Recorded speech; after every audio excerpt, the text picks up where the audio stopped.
छात्रों,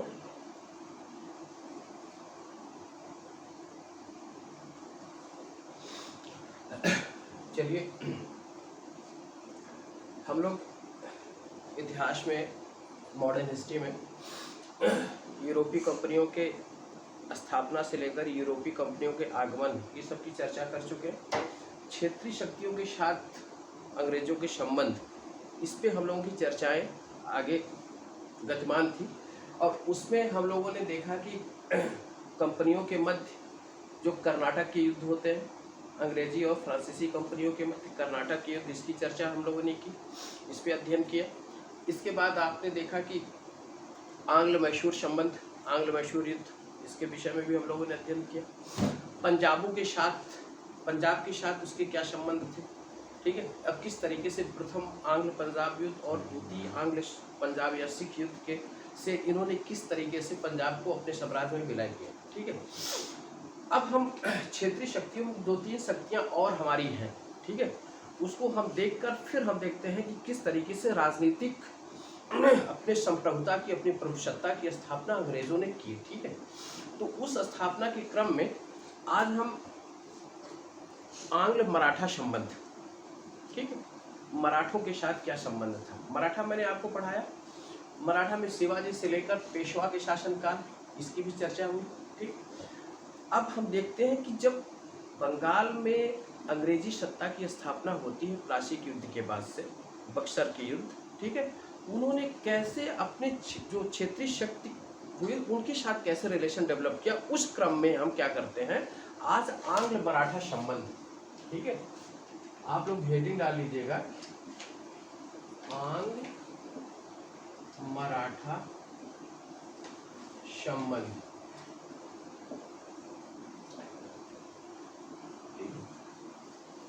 इस पे आज चर्चाएं होंगी। अब देखिए हम लोग अब धीरे धीरे मेन स्ट्रीम में आ रहे हैं, मॉडर्न हिस्ट्री के मेन स्ट्रीम में आ रहे हैं कि कैसे पॉलिटिकल, इकोनॉमिकल, ठीक है, इस सब क्षेत्र में किस तरीके से अंग्रेजों ने अपनी व्यवस्था को कायम किया, ठीक। तो पहले हम संबंध को देख लेते हैं। देखिए मराठों के साथ अंग्रेजों के 3 युद्ध होते हैं, ठीक है। एक प्रथम युद्ध आपका होता है प्रथम आंग्ल मराठा युद्ध, प्रथम आंग्ल मराठा युद्ध। यह युद्ध होता है आपका 1775 से लेकर 82 तक, 82 तक, ठीक है। और यह युद्ध सालबाई की संधि के साथ समाप्त होती है, सालबाई की, ठीक। द्वितीय आंग्ल मराठा युद्ध शुरू होता है, द्वितीय आंग्ल मराठा युद्ध। यह युद्ध शुरू होता है आपका 1803 से लेकर 1806 तक, ठीक है।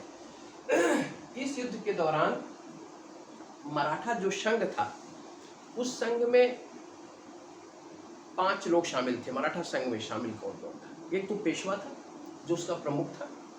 इसके बाद जो है ग्वालियर के सिंधिया मराठा संघ में थे, ठीक। इंदौर के होलकर मराठा संघ में थे, नागपुर के भोसले मराठा संघ में थे, बड़ौदा के गायकवाड़ मराठा संघ में थे। तो इनका एक संघ था, इसीलिए इसे मराठा संघ के नाम से जाना जाता है, ठीक है। इसमें द्वितीय आंग्ल मराठा युद्ध में तीनों से अलग अलग इन्होंने संधि किया था। अभी मैं इसकी चर्चा करूंगा, बताऊंगा कि कैसे कैसे इसने सिंधिया के साथ, होलकर के साथ, भोसले के साथ संधि की और उनको परास्त किया, ठीक है। इसके बाद जो तृतीय आंग्ल मराठा युद्ध शुरू होता है, तृतीय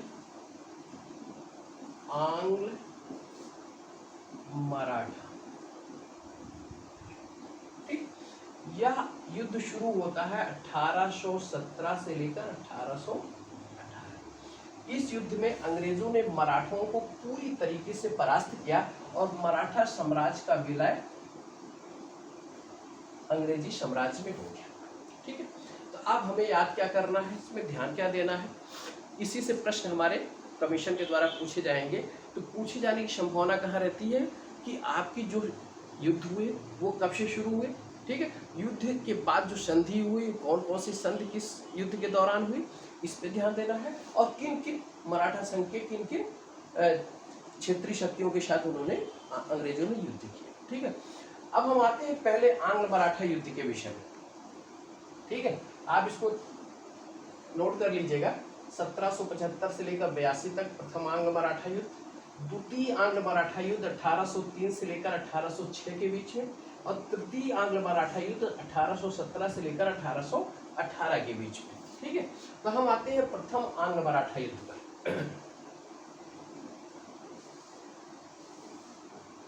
आप देखते हैं कि प्रथम जब पेशवाओं का शासनकाल हमने देखा, बालाजी विश्वनाथ से लेकर बालाजी विश्वनाथ, बाजीराव फर्स्ट, बालाजी बाजीराव, माधवराव, नारायण राव, माधवराव नारायण, फिर बाजीराव द्वितीय, ठीक है। तो जब माधवराव के बाद आपने देखा होगा पानीपत का जो तृतीय युद्ध होता है 1761 से लेकर, ठीक है, उसमें बालाजी बाजीराव, उसके बाद उनका देहांत हो जाता है, तो आप कौन आते हैं, माधवराव, माधवराव प्रथम, ये पेशवा हमारे बनते हैं, ठीक है। ये 1700 लेकर 1761 से लेकर 1772 तक रहते हैं, और उसके बाद आपका माधवराव के बाद नारायण राव, नारायण राव, यह 1772 से लेकर 74 तक रहते हैं, ठीक है। इसी में 74 में नारायण राव की जब मृत्यु होती है तो आपके पेशवा बनते हैं माधवराव नारायण, माधवराव नारायण। ये आपके पेशवा कब से बनते हैं, 1774 से लेकर 96 तक रहते हैं, ठीक है। इसी के बीच में माधवराव नारायण के शासनकाल में मराठों के बीच में, ठीक है, आपसी वैमनस्य शुरू होता है, और उसमें ये एक व्यक्ति रहता है रघुनाथ राव, ठीक है, रघुनाथ, एक मराठा रहता है। अंग्रेजों की इसके साथ एक संधि होती है 1775 में, ठीक है, वो संधि बहुत इंपॉर्टेंट है। अब देखिए यहीं से शुरुआत होती है 1775, 75, कौन सी संधि होती है, सूरत की संधि होती है, सूरत की संधि, इस संधि के द्वारा, और ये संधि कौन करती है, ये अंग्रेजों की जो बम्बई प्रेसिडेंसी रहती है, देखिए अंग्रेजों की उस समय तक 3 प्रेसिडेंसी की स्थापना हो चुकी थी, एक कलकत्ता की, दूसरी बॉम्बे की, और तीसरी मद्रास की। तो मद्रास बॉम्बे प्रेसिडेंसी की जो हेड रहते हैं वो सूरत की संधि होती है, उनके साथ किसके साथ, रघुनाथ राव के साथ। उसमें ये पेशवा रघुनाथ राव को स्वीकार कर लेते हैं, ठीक है।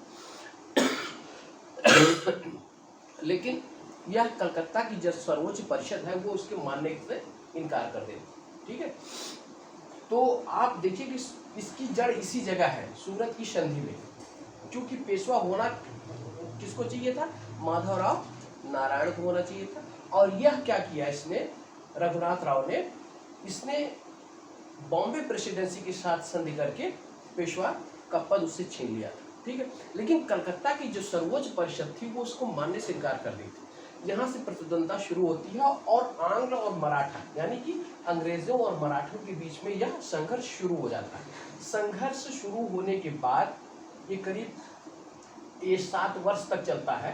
अंत में सालबाई की संधि, सालबाई की संधि होती है, और इस संधि को कराने में महादाजी सिंधिया का बहुत बड़ा योगदान रहता है। एक कमीशन में प्रश्न पूछा गया है कि सालबाई की संधि मराठों और अंग्रेजों के बीच संपन्न कराने में किस व्यक्ति का योगदान था, तो योगदान किसका था, महादाजी सिंधिया का, महादाजी सिंधिया।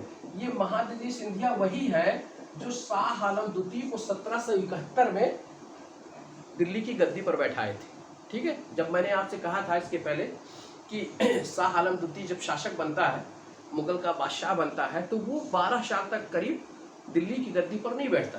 तो 1771 में यही महादाजी सिंधिया के सहयोग से ही शाह आलम द्वितीय गद्दी पर बैठा था, और अंत में फिर यही 1782 में सूरत उसमें सालबाई की संधि में आंग्ल और मराठों के बीच इन्हीं का योगदान रहा, ठीक है। इस युद्ध के इसकी एक सबसे महत्वपूर्ण बात क्या हुई कि अंग्रेजों और मराठों के बीच 20 वर्षीय युद्ध की शांति हो गई, जो शांति स्थापना हुई, युद्ध समाप्त हो गया। एक महत्वपूर्ण बात इसकी हुई। परिणाम क्या हुआ? 20 वर्षीय शांति। ठीक है, यह इस संधि का महत्वपूर्ण परिणाम यही था कि दोनों के बीच 20 वर्ष तक कोई युद्ध नहीं हो। ठीक है, तो आपको आंग्ल मराठा युद्ध के विषय में बस इतना ध्यान रखना है, 1775 से लेकर 1782 के बीच में। ठीक है, और उस 1782 के बीच में संधि कौन सी हुई? सालबाई की संधि। किसने महत्वपूर्ण भूमिका अदा की इसमें? महादाजी सिंधिया ने अदा की। और इसका परिणाम क्या हुआ कि 20 वर्षीय शांति स्थापित हुई। ठीक है, ये महत्वपूर्ण कार्य हुआ। अब हम उसके बाद आते हैं द्वितीय आंग्ल मराठा युद्ध पर।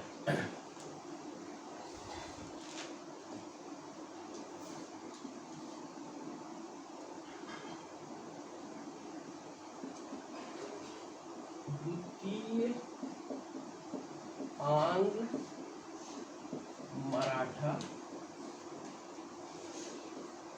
ठीक है, अब द्वितीय आंग्ल मराठा युद्ध की पृष्ठभूमि कैसे निर्मित हुई? अब देखिए, आप एक नोट कर लीजिएगा कि मराठा संघ, पहले दिमाग में हो सकता ना आए तो मराठा संघ के विषय में जान लीजिए कि मराठा संघ में कौन कौन थे। मराठा संघ में आपका पेशवा कहाँ के थे? पूना के। ठीक है, होलकर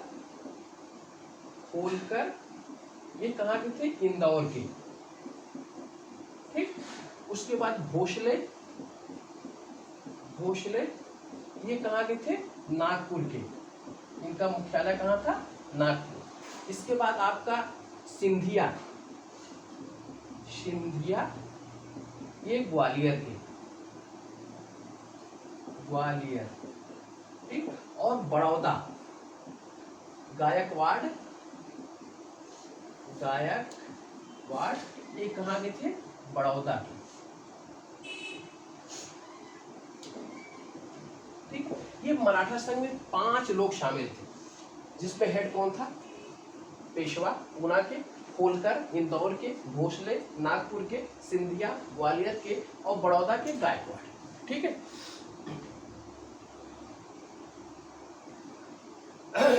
अब इस मराठा संघ में हुआ क्या कि बाजीराव द्वितीय, आपको जो अंतिम पेशवा कौन था? बाजीराव सेकंड। इसका शासनकाल प्रारंभ होता था कब? 1796 से लेकर ये 1818 तक रहा। ठीक है, 1818 में सत्ता मराठा की छीन गई, अंग्रेजों ने इसका विलय कर दिया। बाजीराव द्वितीय के समय में आपके नाना साहब, ठीक है, जब इनकी डेथ होती है कब? 1800 में। ठीक है, इनकी मृत्यु के बाद बाजीराव द्वितीय और ने एक घिनौनी हरकत प्रारंभ किया और मराठा संघ के बीच में वैमनस्य की शुरुआत बहुत गहराई से हो गई। इसने क्या किया? होलकर के जशवंत राव होलकर,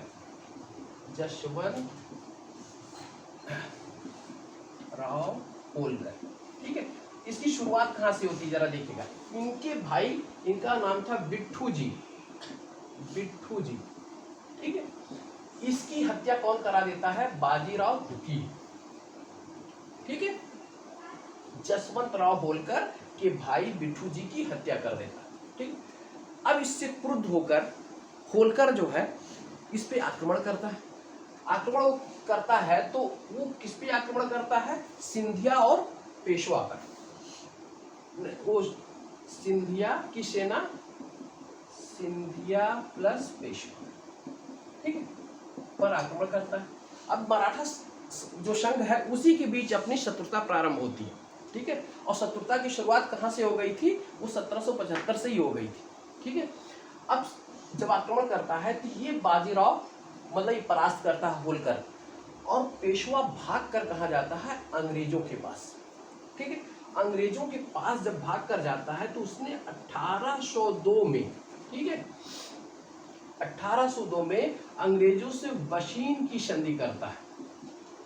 वशीन की, यही आपको ध्यान देने की आवश्यकता है। ठीक है, पहले आप संघ को समझ लीजिए। संघ में कौन कौन से शामिल है। इसकी द्वितीय आंग्ल मराठा युद्ध की शुरुआत की पृष्ठभूमि क्या रहती है, इसको समझ लीजिए। होलकर के भाई बिठू जी की हत्या कौन करवाता है, बाजीराव द्वितीय करवाता है। होलकर क्रुद्ध होकर आक्रमण करता है, तो इस पे दो सेनाएं लगती हैं, एक पेशवा की और दूसरी क्या नाम है कि सिंधिया के साथ। ठीक है, पेशवा भागता है और भागकर क्या करता है, जाकर अंग्रेजों से संधि करता है और अंग्रेजों से सहायक संधि करता है। 1802 में बहुत ही महत्वपूर्ण संधि होती है। ठीक है, इस संधि की शर्त क्या होती है, संधि की शर्त है पहली बात कि बाजीराव द्वितीय जो है यह सहायक संधि स्वीकार करता है, सहायक संधि स्वीकार करता है। ठीक है, अब क्या है कि इस संधि की शर्तों में क्या है कि किसी भी यूरोपीय को बिना अंग्रेजों की इजाजत वह अपने साम्राज्य के अंतर्गत किसी भी नौकरी पर नहीं रख सकता था। ठीक है, पहली संधि की शर्त थी, यानी कि विदेशी युद्ध और शांति, युद्ध और शांति यह अधिकार छीन लिया गया, यानी कि विदेश नीति पूरी तरीके से किसके अख्तियार में आ गई, अंग्रेजों के अधिकार में आ गई। ठीक है, अपने साम्राज्य की रक्षा के लिए एक ब्रिटिश रेजिडेंट रखने की बात इसने मान ली, ब्रिटिश रेजिडेंट रखने की बात। ठीक है, इस संधि की शर्तों के अनुसार इसने मान लिया, और यानी कि युद्ध और शांति नहीं कर सकता है, किसी भी यूरोपीय को अपने साम्राज्य में रख नहीं सकता था, अपने राज्य के कार्यों में लगा नहीं सकता था, और इसके साथ साथ एक ब्रिटिश रेजिडेंट रख ली, वो भी किसके खर्च पर, मतलब वो आपके साम्राज्य की रक्षा तो करेगी लेकिन वह खर्च कौन देगा, आपका वो बाजीराव द्वितीय देगा। ठीक है, तो इस तरीके से यह संधि स्वीकार हुई, इसे सहायक संधि के रूप में जाना जाता है। इसके बाद क्या हुआ, इस संधि से मराठा संघ का नागपुर का भोसले परेशान हुआ, नागपुर का भोसले, ठीक है, ये परेशान हुआ और इसने अंग्रेजों को चुनौती दी। ठीक है, इसमें क्या हुआ कि भोसले और सिंधिया दोनों मिलकर, भोसले प्लस सिंधिया दोनों ने मिलकर इसको अंग्रेजों को चुनौती दी, और फिर इसमें भी भोसले और सिंधिया पराजित होते हैं, और दो संधि और होती है। पहली संधि ये होती है, इसके साथ एक संधि होती है, आप देखिएगा डेट उसको 17 दिसंबर 1803 इसको रखिएगा, और एक रखिएगा आप 30 दिसंबर 1803। ठीक है, यहीं से शुरू होता है सहायक संधि, पेशवा के साथ होती है, और यह द्वितीय आंग्ल मराठा युद्ध शुरू हो जाता है यहाँ पर 17 दिसंबर 1803 और 30 दिसंबर 1803, यानी कि कितने 13 दिन के अंतराल पर।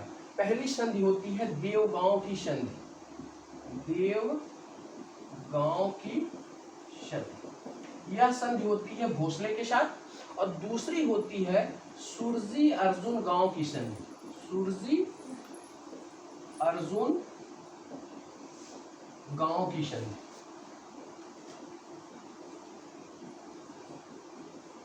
ठीक है, यह संधि होती है सिंधिया के साथ। ये बहुत ही इंपॉर्टेंट संधि है, ध्यान रखिएगा। कब अक्सर क्वेश्चन क्या पूछा जाता है, पेशवा के साथ संधि, सिंधिया के साथ संधि, भोसले के साथ संधि और होलकर के साथ संधि। ठीक है, इस संधि का क्रम आ जाता है कि किस समय कौन सी संधि संपन्न हुई थी और कौन सी संधि किसके साथ हुई थी। ठीक है। तो आपका पहले मैंने बताया पेशवा के साथ बशीन की संधि हुई, उसके बाद 17 दिसंबर 1803 को देवगांव की संधि होती है, किसके साथ? भोसले के साथ, भोसले के साथ। और फिर 30 दिसंबर 1803 को सुरजी अर्जुन गांव की संधि होती है, वह संधि होती है सिंधिया के साथ, सिंधिया के साथ। ठीक है। अब इसके बाद अंग्रेजों का युद्ध होता है होलकर के साथ। ठीक है। अभी तक बशीन को पराजित किया, पूना मतलब पेशवा को पराजित किया, और नागपुर के भोसले को पराजित किया, ग्वालियर के सिंधिया को पराजित किया, अब होलकर बचा। ठीक है। तो होलकर के साथ युद्ध होता है 1806 में। ठीक है। यह द्वितीय आंग्ल मराठा युद्ध का ही पार्ट है। ठीक है। तो 1806 में, ठीक है, किसके साथ? होलकर के साथ।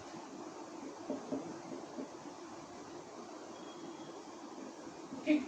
और होलकर भी युद्ध में पराजित होता है, और उसके साथ राजपुर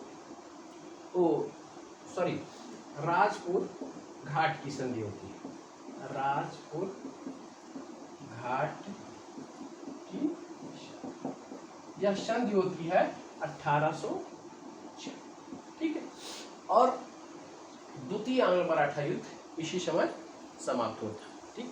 उसके बाद फिर चूंकि भाई सभी लोग भोसले हो, सिंधिया हो, होलकर हो, ठीक है, सभी लोग तो पराजित हुए ना अंग से। इसके बाद इन्होंने पुनः अपनी शक्ति को संग्रहित करना शुरू किया, और फिर एक टकराहट होती है 1817 में। तो 1817 और 18 में, ठीक, एक टकराहट पुनः होती है, और इन्हीं मराठा संघ के साथ। और उसका तात्कालिक कारण क्या रहता है? पिंडारियों के दमन के प्रश्न को लेकर। ठीक है। पिंडारी जो है वो महाराष्ट्र के क्षेत्र में रहने वाले लोग थे, इनको एक लुटेरी जनजाति थी। ठीक है। इनको दमन के प्रश्न को लेकर आंग्ल और मराठा के बीच पुनः एक युद्ध शुरू होता है, जो तृतीय आंग्ल मराठा युद्ध कहलाता है। तृतीय आंग्ल मराठा युद्ध।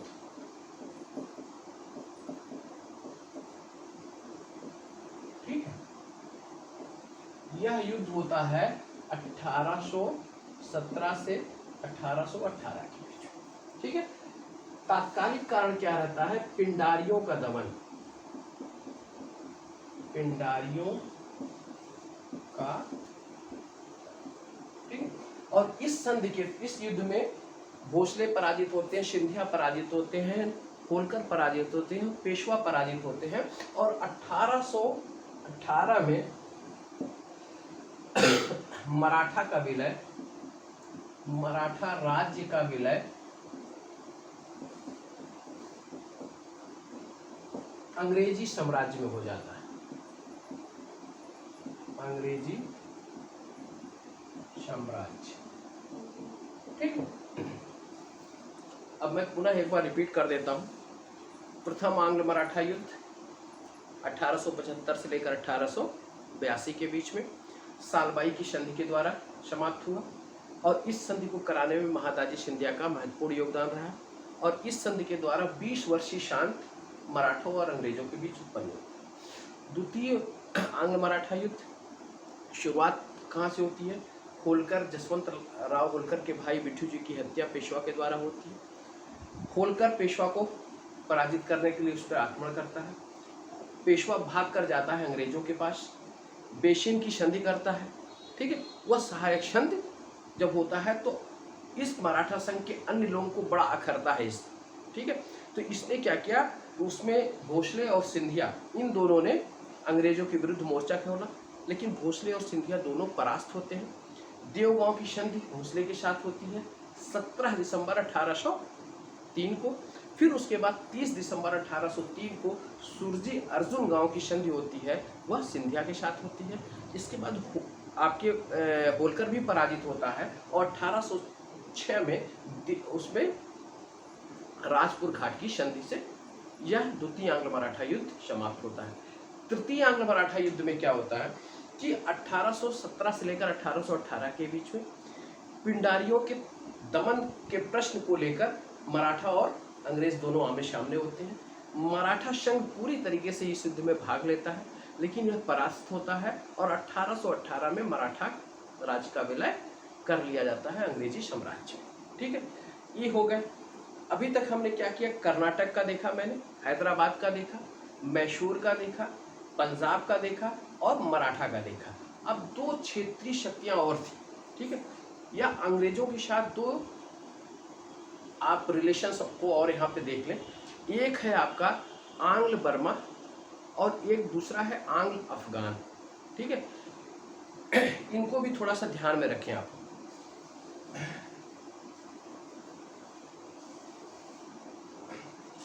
नेक्स्ट आप डालिएगा आंग्ल बर्मा संबंध,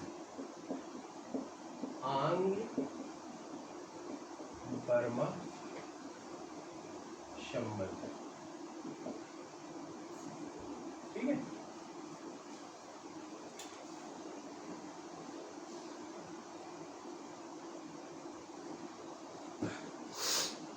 इसमें भी आपको 3 युद्धों के विषय में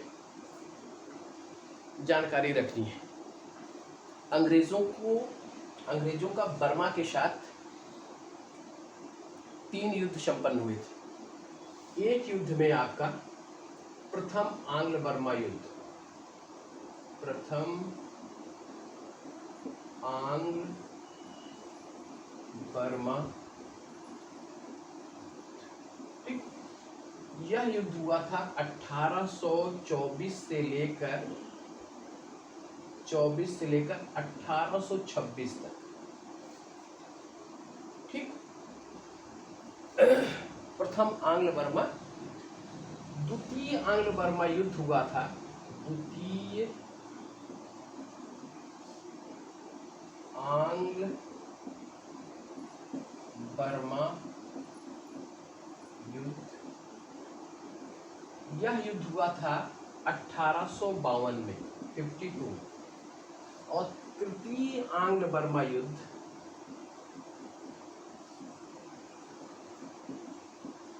आंग्ल बर्मा युद्ध, यह युद्ध हुआ था 1885 में, 1885। ठीक है, प्रथम आंग्ल बर्मा युद्ध में बर्मा पराजित होता है और बर्मा के कुछ हिस्से जो है, जिसमें आपका तनाशरीम, ठीक है, और इस क्षेत्र को प्रथम आंग्ल बर्मा युद्ध में इसको अंग्रेजों ने अपने क्षेत्र में मिला लिया। ठीक है, द्वितीय आंग्ल बर्मा युद्ध में क्या किया इसने कि इसमें रंगून और दक्षिणी बर्मा, रंगून प्लस दक्षिणी बर्मा, ठीक, इसको अंग्रेजों ने अपने साम्राज्य में मिला लिया। यानी कि तीनों बर्मा युद्ध में बर्मा की पराजय होती है। बर्मा जिसे म्यांमार के नाम से भी जाना जाता है, उसकी पराजय होती है। और इसमें द्वितीय आंग्ल बर्मा युद्ध में दक्षिणी भाग को, रंगून के साथ दक्षिणी भाग को अंग्रेजों ने अपने पक्ष में मिला लिया। और तृतीय आंग्ल बर्मा युद्ध में इसने उत्तरी बर्मा को मिला लिया। इस प्रकार से पूरे बर्मा पर अंग्रेजों ने अपना अधिकार स्थापित कर लिया। ठीक है, इसमें आपको विशेष ध्यान देना बस यही है, प्रथम आंग्ल बर्मा युद्ध का टाइम क्या है, द्वितीय आंग्ल बर्मा युद्ध का समय क्या है और तृतीय आंग्ल बर्मा युद्ध का समय क्या है। प्रथम आंग्ल बर्मा युद्ध के बाद जो है किन क्षेत्रों को संधि के द्वारा, इसको यानदूब की संधि कहा जाता है, यानदबू की संधि, यानदबू की,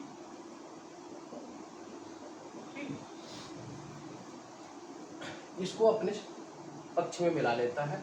और द्वितीय आंग्ल बर्मा युद्ध 1852 और तृतीय आंग्ल बर्मा युद्ध 1885 में। द्वितीय में क्या किया, दक्षिणी बर्मा और रंगून को मिलाया और तृतीय में उत्तरी बर्मा को मिलाया। इस प्रकार से पूरे बर्मा को जो है, म्यांमार को अंग्रेजों ने अपने साम्राज्य में मिला लिया। देखिए इसकी विस्तारवादी सोच, विस्तारवादी नीति कैसे कैसे आगे बढ़ती है। ठीक है, और इसी प्रकार से आंग्ल अफगान संबंध आप भी देख लीजिए कि आंग्ल अफगानों के बीच भी 2 युद्ध हुए, लेकिन वहां पर अंग्रेजों को सफलता प्राप्त नहीं होती है। एक आपका आंग्ल अफगान युद्ध,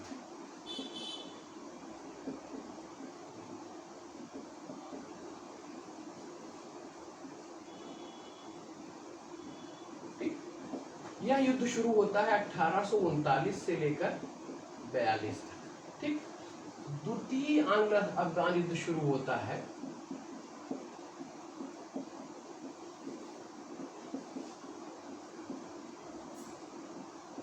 यह युद्ध आपका शुरू होता है 1878 80 तक। ठीक है, दोनों आंग्ल अफगान युद्ध में अंग्रेजों की पराजय होती है, असफल हो जाते हैं। ठीक है, प्रथम आंग्ल अफगान युद्ध में जब मैं आपको 1839 की संधि 1838 की संधि पढ़ाया था, जिसमें शाह शुजा अंग्रेजों और रणजीत के बीच की संधि हुई थी, अभी इसके पहले की चैप्टर में जब मैंने आपको जिक्र किया था तो उसमें इसने क्या कहा था कि शाह शुजा को अफगान का शासक नियुक्त किया था। ठीक है, इसी के बाद देख रहे हैं अब 1839 में युद्ध शुरू हो जाता है और यह शाह शुजा को अफगान का शासक बनवाने में सफल नहीं हो पाता।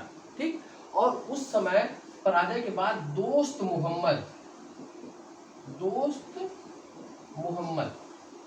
अफगान का शासक होता है, इसको अमीर के नाम से जाना जाता है, मतलब वहां पे शासक को अमीर कहा जाता था अफगानों में, इसलिए दोस्त मोहम्मद अमीर बन जाता है। ठीक है, और द्वितीय आंग्ल अफगान युद्ध में भी अंग्रेज पराजित होते हैं, सफल नहीं हो पाते, तो यहाँ पर अब्दुल रहमान ठीक है, यह अमीर बनने में सफल होता है। ठीक, तो हम देखते हैं कि अफगान की नीतियों में अंग्रेज कभी सफल नहीं हुए। ठीक है, तो इसके बीच दोनों युद्धों का टाइम पीरियड आप ध्यान में रखिएगा, प्रश्न यहाँ से ज्यादा उठते हैं। अक्सर मैंने देखा है कि टाइम पीरियड को लेकर किस समय हुआ, तो पहला हुआ 1839 से लेकर ठीक 42 तक, 3 साल तक चला, और द्वितीय 1878 से लेकर 1880 तक, और दोनों में अंग्रेज असफल होते हैं। प्रथम में दोस्त मोहम्मद अमीर बनता है और दूसरे में अब्दुल रहमान अमीर बनता है। ठीक है, अब हम क्षेत्रीय शक्तियों के साथ सारे संबंधों को पर हम लोगों ने डिस्कशन कर लिया। ठीक है, एक बार की केवल नजर डाल लीजिएगा मुख्य बिंदुओं पर। पहले मैंने शुरुआत कहाँ से की थी, पहला कर्नाटक का युद्ध से 1845 से लेकर 1846 तक, द्वितीय कर्नाटक का युद्ध ये 1849 से लेकर 1854 तक, तृतीय कर्नाटक का युद्ध 1857 से लेकर 1863 तक। प्रथम में क्या हुआ था, एक्स-ला-चैपेल की संधि के द्वारा अंग्रेजी और फ्रांसीसी कंपनी आपने सामने हुई थी। ऑस्ट्रिया के उत्तराधिकार के प्रश्न को लेकर हुआ था, वहां पर जब युद्ध हुआ तो यहाँ पे युद्ध की शुरुआत हो गई थी। ठीक है, एक्स-ला-चैपेल की संधि के द्वारा यह समाप्त होता है। द्वितीय आंग्ल कर्नाटक का युद्ध में इसमें फ्रांसीसी और अंग्रेजी कंपनी आती है सामने सामने, और उस सब में तीनों कर्नाटक के युद्ध में फ्रांसीसी और अंग्रेजी कंपनी सामने आती है। ठीक है, द्वितीय में क्या होता है कि हैदराबाद के निजाम के प्रश्न को लेकर, कर्नाटक के नवाबी के प्रश्न को लेकर यह युद्ध होता है, यह अनिर्णित रहता है युद्ध। ठीक है, तृतीय में क्या होता है आपका, फिर वहां पर सप्तवर्षीय युद्ध की शुरुआत होती है और 1760 में अंग्रेजों ने वांडीवास के युद्ध में फ्रांसीसियों को पराजित कर फ्रांसीसियों को हमेशा के लिए बाहर कर दिया। ठीक है, ये तो आंग्ल मतलब कर्नाटक युद्ध के विषय में हुआ। फिर मैं आपको मैसूर के युद्ध के विषय में बताया। आंग्ल और मैसूर का युद्ध, पहला जो 4 युद्ध होते हैं, एक पहला होता है 1867 से लेकर 1869 के बीच में, द्वितीय होता है 1880 से लेकर 1884 के बीच में, तृतीय आंग्ल मैसूर युद्ध होता है 1700 से समझिएगा 1767 से लेकर 1769 के बीच में प्रथम आंग्ल मैसूर युद्ध, द्वितीय आंग्ल मैसूर युद्ध 1780 से लेकर 1784 के बीच में, तृतीय आंग्ल मैसूर युद्ध 1790 से लेकर 1792 के बीच में, और चतुर्थ आंग्ल मैसूर युद्ध 1799 में। प्रथम आंग्ल मैसूर युद्ध वह मद्रास की संधि से समाप्त होता है, द्वितीय आंग्ल मैसूर युद्ध मंगलौर की संधि से समाप्त होता है, तृतीय आंग्ल मैसूर युद्ध श्रीरंगपट्टनम की संधि से समाप्त होता है, और चतुर्थ में मैसूर का विलय कर लिया जाता है। ठीक है, हमने कर्नाटक के बाद मैसूर पढ़ा है। ठीक, मैसूर के बाद हमने आपको बताया था पंजाब के साथ रिलेशन कैसे रहे। पंजाब में 2 पंजाब युद्ध, आंग्ल और सिखों के बीच में 2 युद्ध होते हैं। प्रथम आंग्ल सिख युद्ध आपका होता है 1845 से लेकर 1846 के बीच में, और द्वितीय आंग्ल सिख युद्ध होता है 1848 से लेकर 1849 के बीच में। इस युद्ध में, द्वितीय आंग्ल सिख युद्ध में, पंजाब का विलय अंग्रेजी सत्ता ने अपने साम्राज्य में कर लिया। ठीक, फिर मैंने मराठा की चर्चा की, मराठा को अभी आपको बताया। ठीक, इसके बाद मैंने आपको आंग्ल बर्मा युद्ध के विषय में बताया, फिर आंग्ल अफगान युद्ध के विषय में बताया, यानी क्षेत्रीय शक्तियों के साथ अंग्रेजों के जो संबंध थे और किस तरीके से उसने अपनी अधिसत्ता का विस्तार किया, इसकी चर्चा मैंने आपसे की।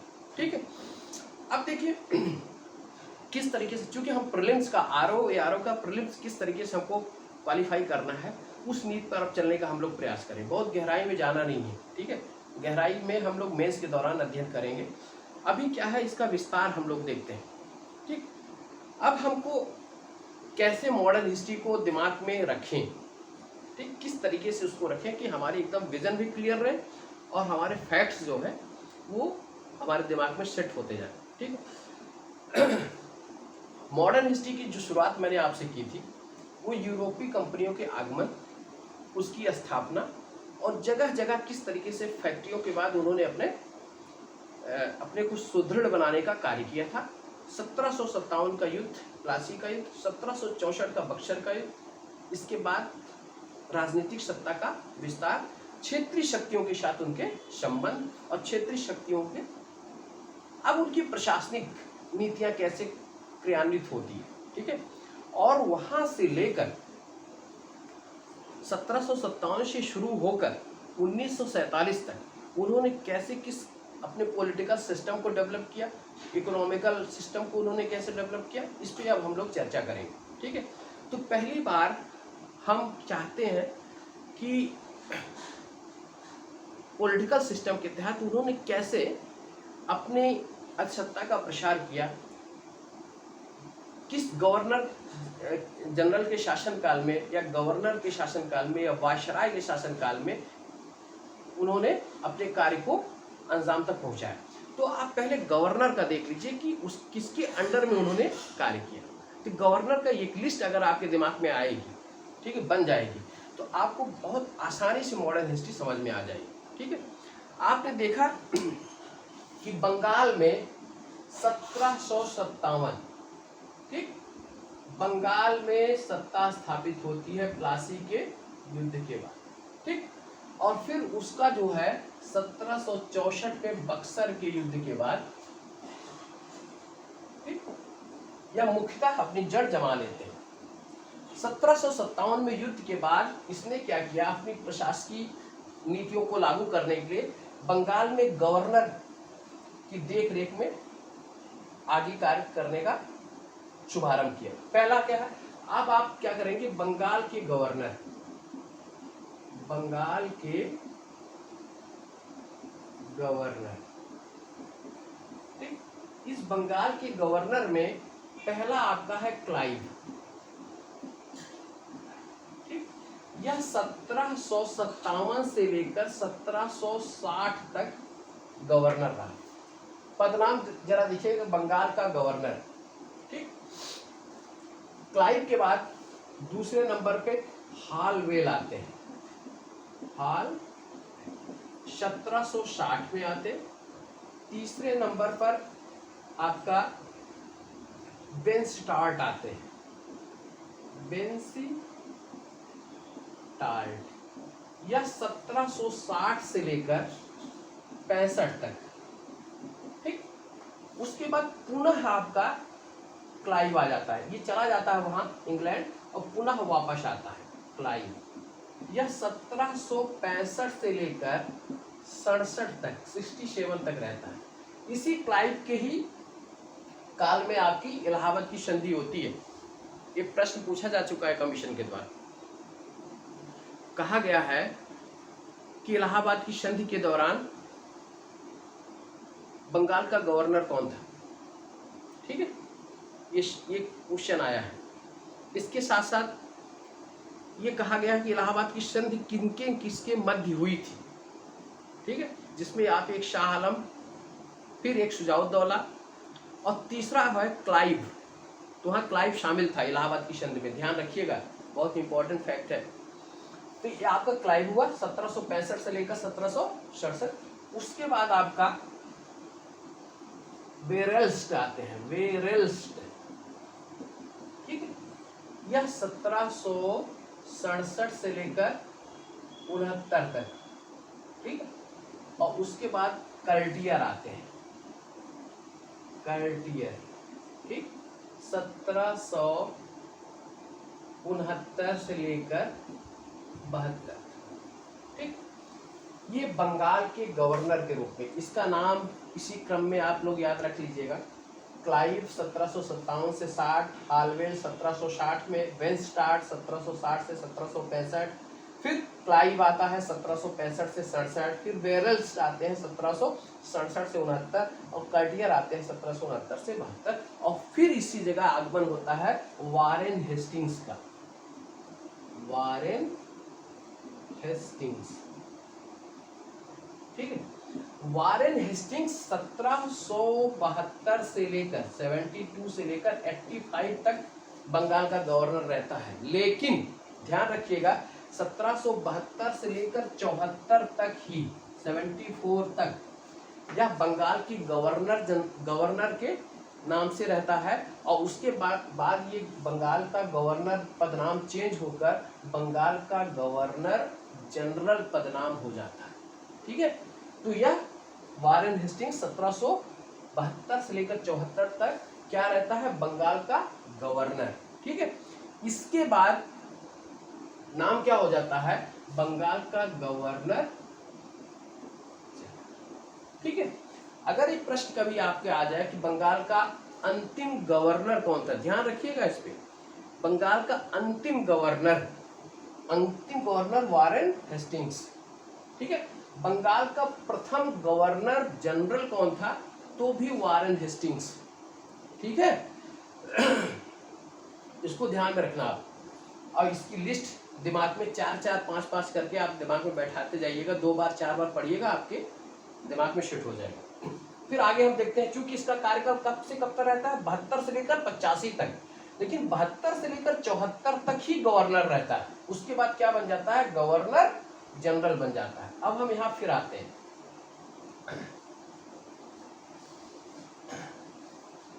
यहाँ आते हैं बंगाल का गवर्नर जनरल। अब फिर आपका क्या होता है, वारेन हेस्टिंग्स, वारेन हेस्टिंग्स,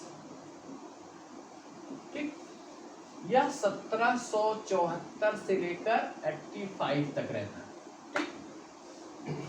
उसके बाद आपका मैकफर्शन, यह 1785 से लेकर 86 तक रहता है, और उसके बाद आपका कार्नवालिस 1786 से लेकर 93 तक रहता है, 94 तक, सॉरी 94 तक रहता है, ठीक। कार्नवालिस के बाद जान शोर, यह 1794 से लेकर 1799 तक रहता है, ठीक। और उसके बाद आपका आ जाता है वेलेजली, इसी की समय सहायक संधि की शुरुआत होती है, वेलेजली की समय।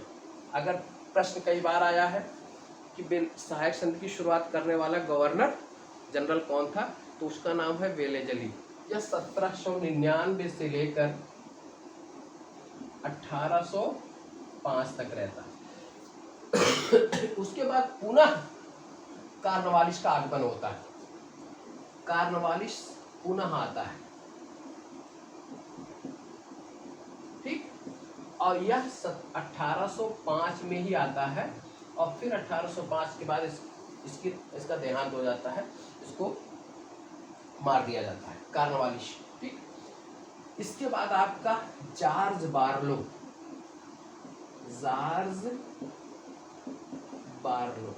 यह 1805 से लेकर 1807 तक, ठीक।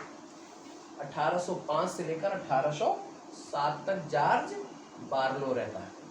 आप इसको नोट करते जाइए, फिर हम आगे देखते हैं।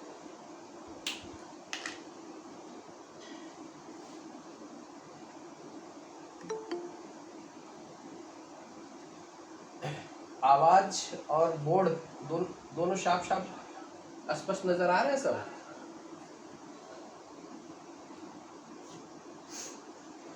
कोई बताए भाई हमको? जी सर। अच्छा ठीक है, चलिए। जॉर्ज बार्लो, ब्लैक करना। जॉर्ज बार्लो 1805 से 7 तक रहता है। फिर इसके बाद देखिए, अभी बंगाल के गवर्नर जनरल ही चल रहे हैं। जॉर्ज बार्लो के बाद Lord Minto first, Lord Minto प्रथम, ठीक, या 1807 से लेकर 13 तक रहता है, ठीक। उसके बाद इसके बाद है लॉर्ड हार्डिंग, लॉर्ड हार्डिंग, ठीक, या 1813 से लेकर 23 तक रहता है, ठीक। उसके बाद है यमहर्स्ट, यमहर्स्ट, या 1823 से लेकर 28 तक रहता है, ठीक। अब फिर इसके बाद आते हैं लॉर्ड विलियम। सर जी, 1813 से 23 तक हेस्टिंग्स है कि हार्डिंग है? Lord Hastings. हाँ सॉरी, लॉर्ड हेस्टिंग्स, हार्डिंग नहीं, लॉर्ड हेस्टिंग्स। देखिए, पहला वारेन हेस्टिंग्स है, दूसरा लॉर्ड हेस्टिंग्स। थैंक यू भाई साहब, ठीक है, लॉर्ड हेस्टिंग्स हो जाता है। उसके बाद देखिए एमहर्स्ट 1823 से लेकर 1828 तक। उसके बाद Lord William Bentinck, Lord William Bentinck, यह 1800, अब यहाँ देखिए फिर बदलाव होता है, 1828 से लेकर 35 तक रहता है, लेकिन 1833 का जब चार्टर एक्ट आता है तो यह पदनाम चेंज हो जाता है, बंगाल का गवर्नर जनरल हो जाता है भारत का गवर्नर जनरल, ठीक है। तो यह बंगाल के गवर्नर जनरल के पद पर रहता है 1833 तक, ठीक है, 33 तक रहता है, ठीक। अब इसके बाद नाम क्या चेंज होता है, बंगाल की जगह क्या आ जाएगा, भारत का गवर्नर जनरल, भारत, ठीक है, का गवर्नर। अब ये चेंज हो जाएगा, अब देखिए ये चेंज होगा, ठीक। अब विलियम बेंटिंग 1828 से 33 तक बंगाल के गवर्नर जनरल रहते हैं, लेकिन 33 से लेकर 35 तक यह भारत के गवर्नर जनरल बन जाते हैं, ठीक है। अब यहां आप क्या करेंगे, भारत का गवर्नर विलियम बेंटिंग, इसी के समय सती प्रथा का अंत हुआ था, ठीक है, यह 1833 से लेकर 35 तक, ठीक है। अब प्रश्न यहां आएगा फिर कि बंगाल का अंतिम गवर्नर जनरल कौन था, तो अंतिम गवर्नर जनरल कौन, विलियम बेंटिंग। भारत का प्रथम गवर्नर जनरल कौन था, तो विलियम बेंटिंग होगी, ठीक है। इसके बाद आपके आते हैं मेटकाफ, मेटकाफ, या 1835 से लेकर 36 तक, ठीक। उसके बाद आते हैं ऑकलैंड, ऑकलैंड 1836 से लेकर 42 तक, 42 तक, ठीक। उसके बाद आते हैं एलन बरो, एलन बरो 1842 से लेकर 44 तक, ठीक। और उसके बाद आते हैं लॉर्ड हार्डिंग, हार्डिंग, ठीक ठीक, ये प्रथम, लॉर्ड हार्डिंग प्रथम 1844 से लेकर 48 तक, 48 तक, ठीक। और उसके बाद आपका आता है डलहौजी, डलहौजी, यह आता है 1850 48 से लेकर 56 तक, ठीक। और फिर आपका आता है केनिंग, 1856 से लेकर, अब देखिए फिर यहाँ एक चेंजेस फिर आता है, 1856 से लेकर यह 62 तक रहता है, ठीक है। लेकिन 1856 से लेकर 1858 तक यह भारत का गवर्नर जनरल रहता है। लेकिन 1857 में महासंग्राम, ठीक, महाविद्रोह शुरू होता है, कंपनी का शासन यहीं समाप्त होता है 1857 में। अब क्या हुआ, इंग्लैंड का शासन शुरू हो गया। अभी तक कंपनी हमारे ऊपर शासन कर रही थी, एक कंपनी, मुट्ठी भर लोगों की कंपनी, वो हमारे ऊपर शासन कर रही थी 1757 से लेकर 1857 तक। अब इसका शासन समाप्त होकर ब्रिटिश क्राउन का शासन शुरू होता है, यानी कि ब्रिटिश जो कंट्री है, देश, उसका शासन शुरू होता है।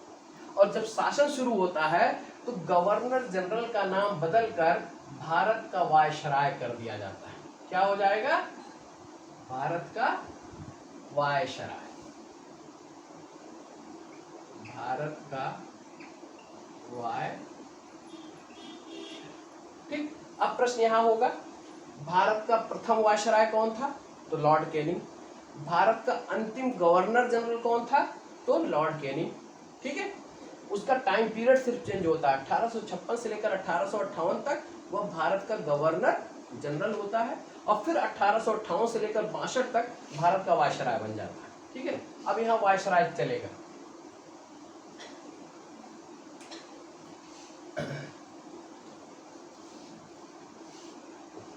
भारत का वायसराय कौन, लॉर्ड कैनिंग, लॉर्ड, यह कब से हो जाता है, 1858 से लेकर 62, ठीक। उसके बाद आपका एल्गिन फर्स्ट, एल्गिन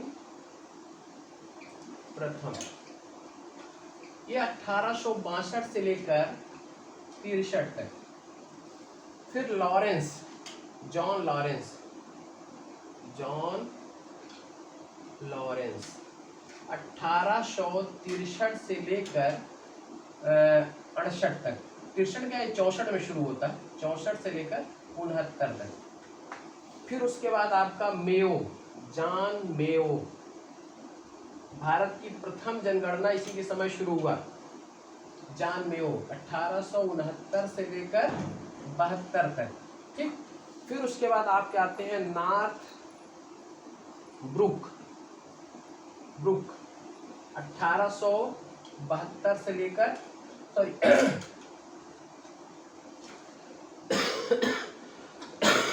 एक मिनट,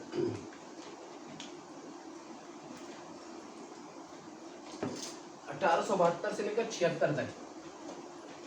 उसके बाद आते हैं लॉर्ड लिटन 1876 से लेकर 80 तक। फिर आपके आते हैं लॉर्ड रिपन 1880 से लेकर 84 तक, ठीक। और फिर आते हैं डफरिन, ये डफरिन, इन्हीं के समय भारतीय राष्ट्रीय कांग्रेस की स्थापना होती है 1884 से लेकर 88 तक, ठीक है। आप इसको नोट कर लीजिए, पुनः रिपीट कर दे रहा हूं। लॉर्ड कैनिंग 1858 से लेकर 1862, एल्गिन फर्स्ट 1862 से लेकर 1863 तक, लॉरेंस 1864 से लेकर 1869 तक, लॉर्ड मेयो, ठीक है, 69 से लेकर 72 तक, 69 से 72 तक, नॉर्थ ब्रुक 72 से लेकर 76 तक, लॉर्ड लिटन 76 से लेकर 80 तक, लॉर्ड रिपन 80 से लेकर 84 तक, डफरिन 84 से लेकर 88 तक, ठीक है। डफरिन के समय कांग्रेस की स्थापना होती है। अब फिर आगे देखिए जरा, भारत के वायसराय ही चलते रहेंगे आप, ठीक है। डफरिन के बाद आपके आते हैं लैंसडाउन लैंस डाउन। ठीक, लैंस डाउन जो है 1888 से लेकर 94 तक। ठीक, उसके बाद आपके आते हैं एल्गिन द्वितीय।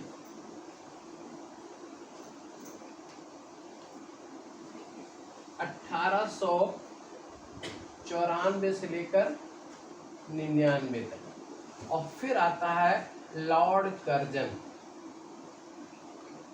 लॉर्ड कर्जन 1899 से लेकर 1905 तक।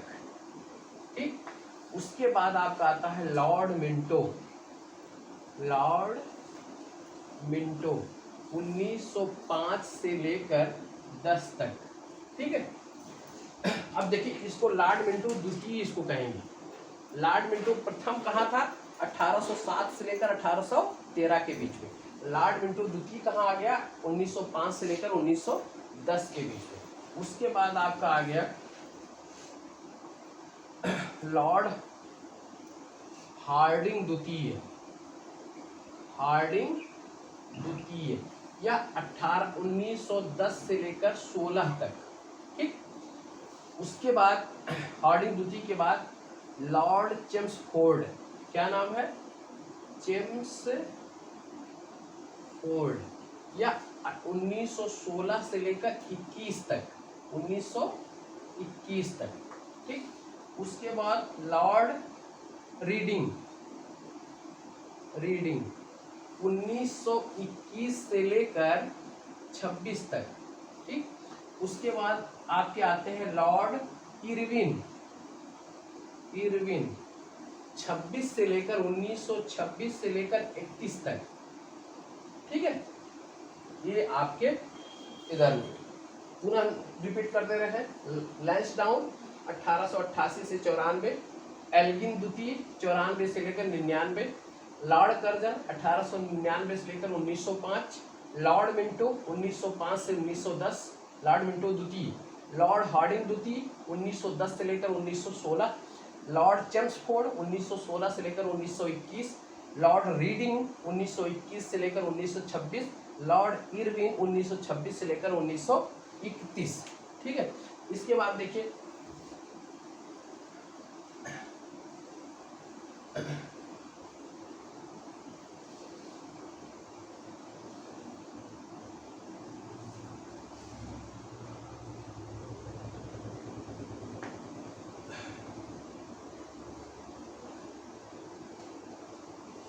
आपको याद आ रहा है 1931 से लेकर 36 तक। 1931 से लेकर 36 तक आपके वेलिंगटन। ठीक है, अब इसके बाद आपका आएगा लॉर्ड वेलिंगटन।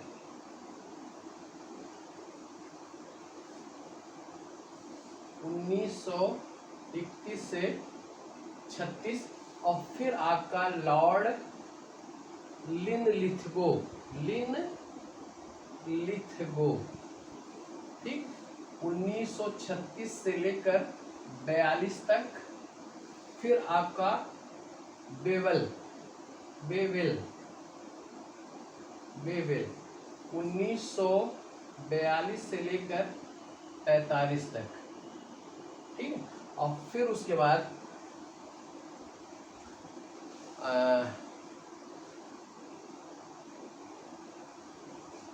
45 तक। बेबल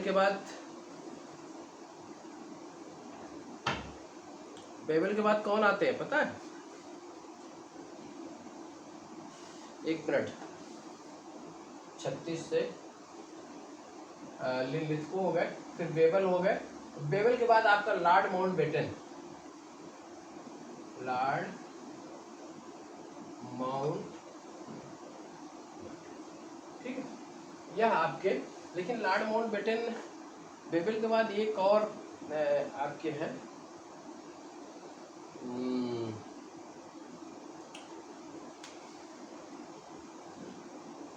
बेबल योजना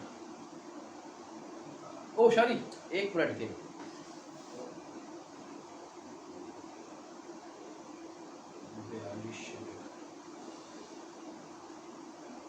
माउंटबेटन तो 1947 मार्च में आता है, ठीक है।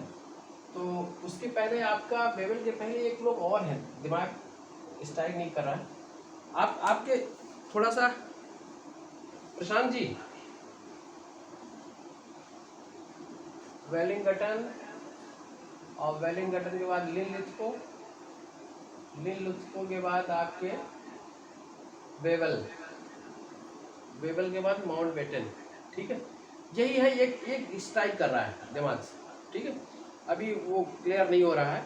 ये आपके पूरे गवर्नर वायसराय का कार्यकाल है, ठीक है।